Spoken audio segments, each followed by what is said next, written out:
Hi, good afternoon, good evening, or good morning to everyone, especially Miss Nia. My name is Muhammad Faradiza. Miss Nia will know who I am, because I often late for sending the assignment. Once again, my name is Muhammad Faradiza. I study in computer engineering major, and my name is 2003010008.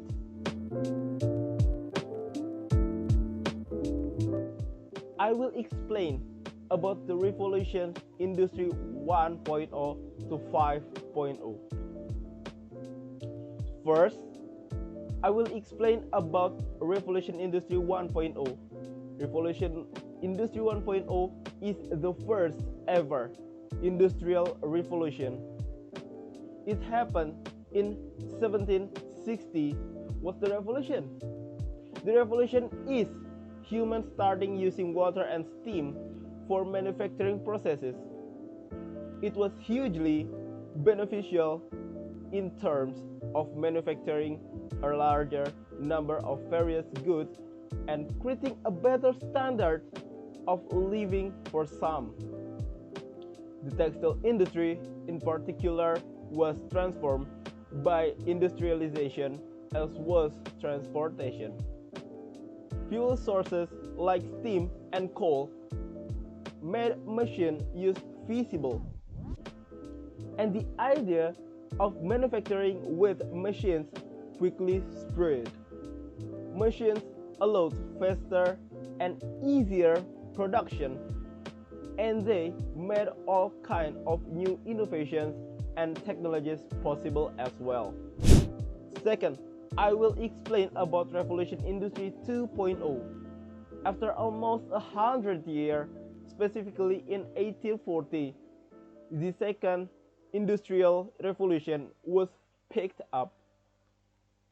Historians sometimes refer to this as the technological revolution, occurring mainly in Britain, in Germany, and America. During this time, new technological systems were introduced, most notably superior electrical technology, which allowed for even greater production and more sophisticated machines. Number 3, I will explain about Revolution Industry 3.0. Around 1970, it began with computer era. These early computers were often very simple, unwieldy, and incredibly large relative to the computing power they were able to provide. But they laid the groundwork for a world today. The one is hard-pressed to imagine without computer technology.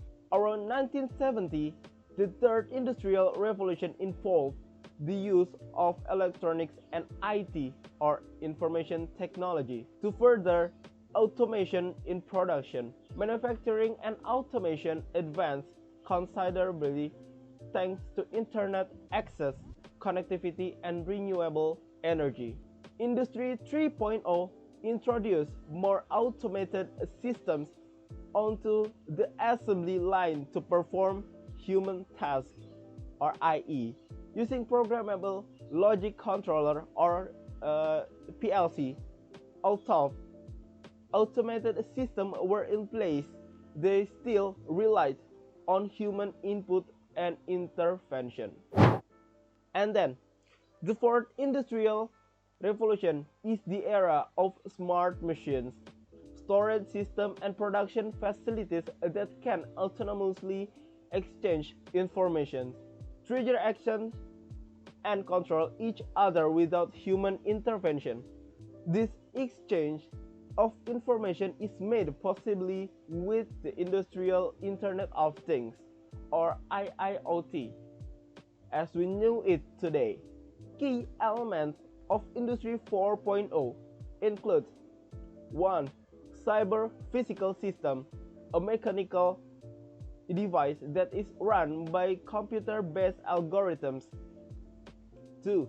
The Internet of Things, or IoT. This is The interconnection networks of machines, device, and vehicle embed with computerized sensing, scanning, and monitoring capabilities. 3. Cloud computing. Cloud computing is off-site network hosting and data backup. And 4. The last one is cognitive computer, or the technology platforms that employ artificial intelligence. Industry 4.0 starts to move towards Industry 5.0 when you begin to allow customers to customize what they want.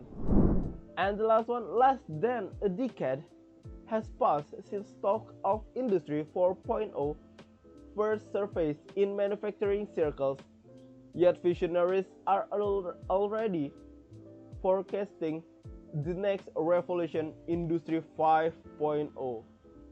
If the current revolutions emphasize the transformation factories into IoT-enabled smart facilities that utilize cognitive computing and interconnected via cloud server, Industry 5.0 is set to focus on the return of human hands and minds into the industrial framework.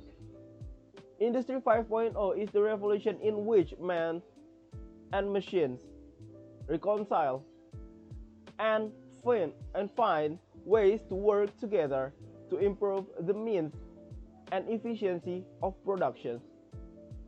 Funny enough, the fifth revolution could already be underway among the companies that are just now adopting the principle of Industry 4.0, even when manufacturers start using advanced technology.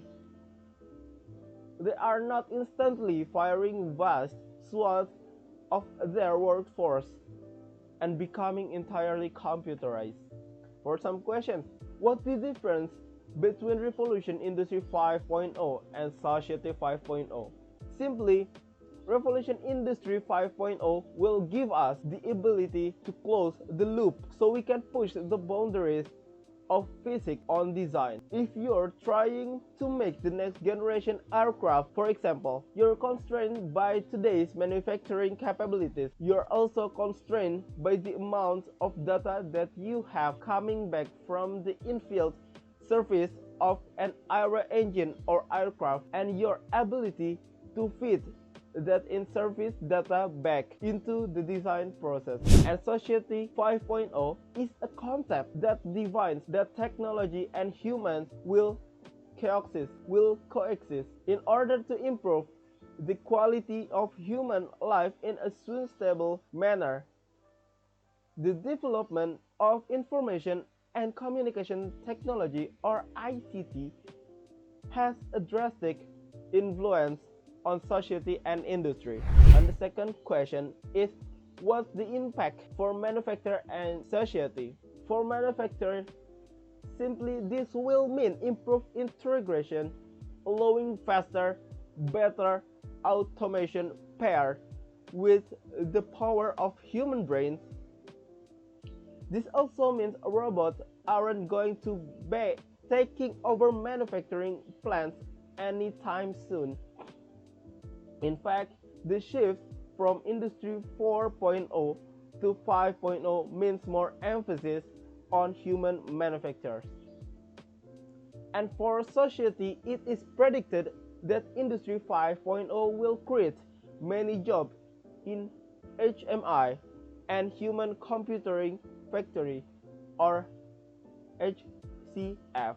Industry 5.0 will create new jobs in intelligence system, AI and robotics, programming, maintenance, training, planning, report posting, and the invention of a new breed of manufacturing robots.